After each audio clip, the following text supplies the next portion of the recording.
आज हम कल के पाठ की आगे का भाग लेंगे। वर्ग समीकरण, कल कक्षा 10वीं का हमने वर्ग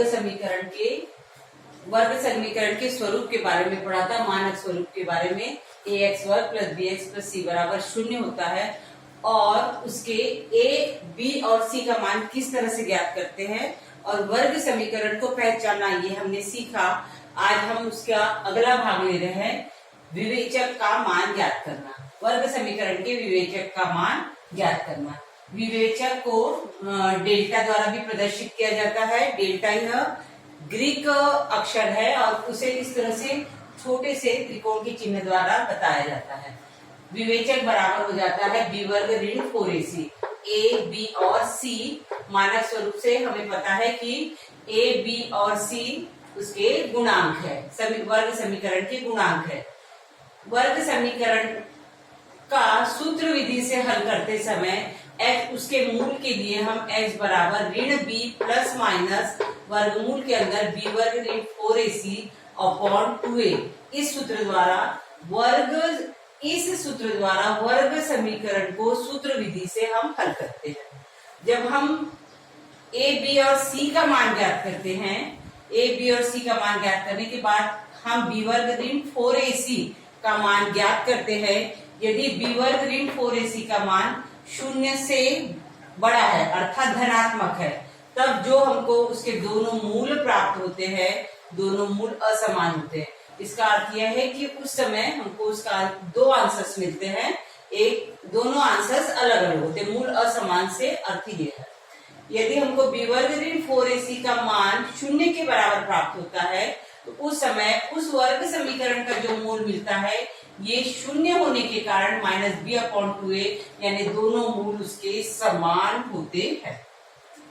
तीसरा है b वर्ग ऋण 4ac का मान 0 से कम है, लेस देन 0 है, तो उस समय मूल वास्तविक संख्या नहीं होते बस। और यानी इसका अर्थ यह है b वर्ग ऋण 4ac का मान 0 से कम है अर्थात उसका जो आंसर है वो हमारा क्या आता है, ऋणात्मक आता है। उस समय मूल वास्तविक संख्या नहीं होते हैं। फिर से मैं एक बार पुनरावृत्ति करूंगी। विवेचक जो है, वर्ग समीकरण का विवेचक b वर्ग ऋण 4ac द्वारा ज्ञात किया जाता है। अभी हम इसके कुछ गणित लेंगे और उसके द्वारा इस सूत्र के बारे में हम मालूम करें।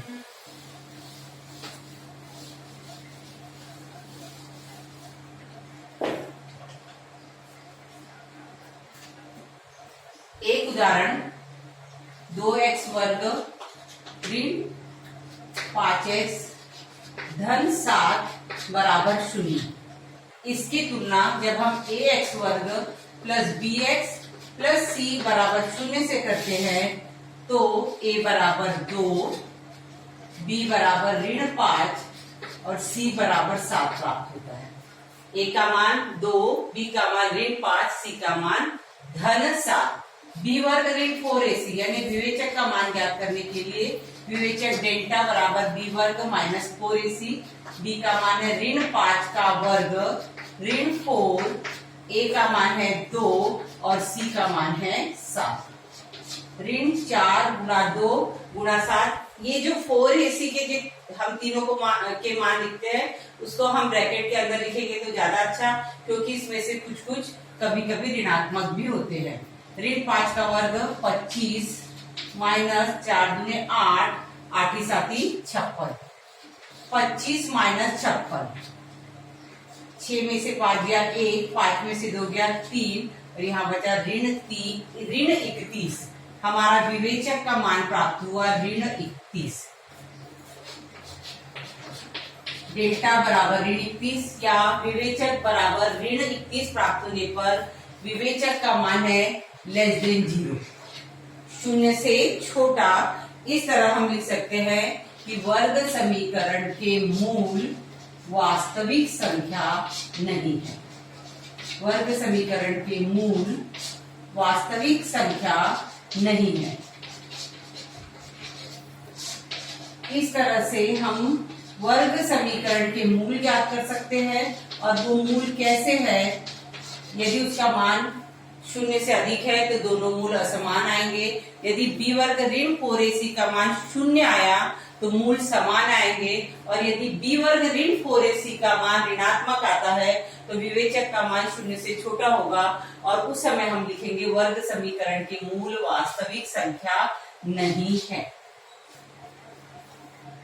इस तरह से कुछ और उदाहरण द्वारा हम इस विवेचक को क्लियर कर सकते हैं।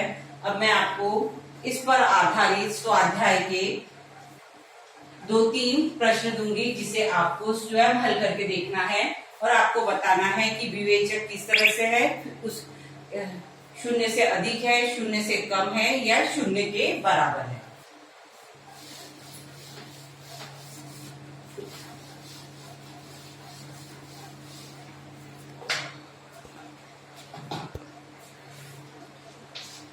x वर्ग धन 2x ऋण के आपको स्वाध्याय के लिए प्रश्न दिए जा रहे हैं, जो आपको स्वयं करके देखने हैं और विवेचक का मान आपको याद करना है।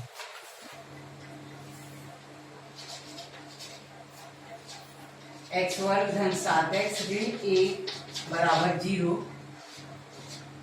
x वर्ग धन 7x ऋण 1 बराबर 0। तीसरा मान है 2y का वर्ग ऋण 5y धन 1 बराबर 0।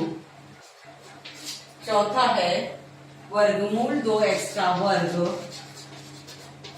धन 4x धन 2 वर्गमूल 2 बराबर 0।